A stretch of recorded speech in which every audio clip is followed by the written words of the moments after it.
कमर पकड़ के तोरा हिलाइबा डीजे पर छौड़ी नचाइबोगे कमर पकड़ के तोरा हिलाइबा। Mix by Santosh Bihari.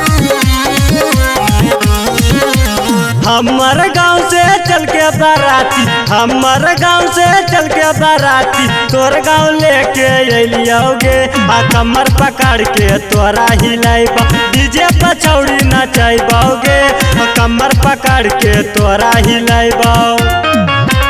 गाल दिले जादो जी जोरा नामा हो चढ़ते लागन के महीना गाल दिले जादो जी जोरा नामा हो चढ़ते लागन के महीना। अंशु रिकॉर्डिंग स्टूडियो मोहली चौक।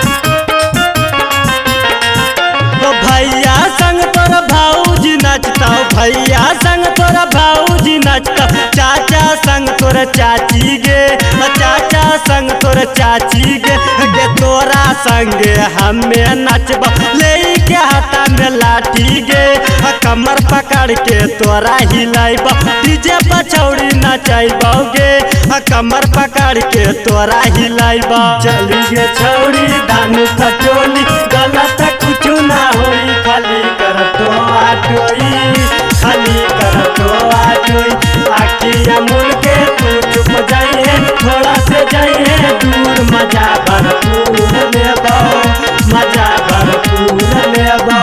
Music by Mohan Yadav.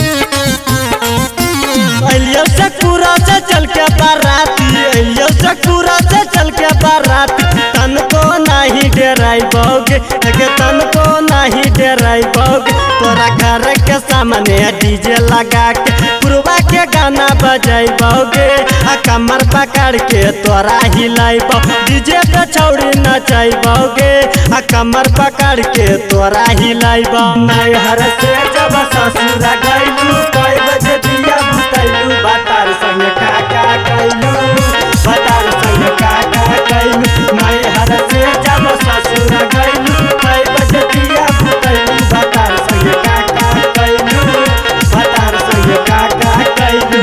हमर गाँव से चल के बाराती हमर गाँव से चल के बाराती तोर गाँव लेके अलियोगे कमर पकड़ के तोरा हिलाइबा डीजे पर छौड़ी नचाइबोगे कमर पकड़ के तोरा हिलाइबा। अंशु रिकॉर्डिंग स्टूडियो मोहली चौक।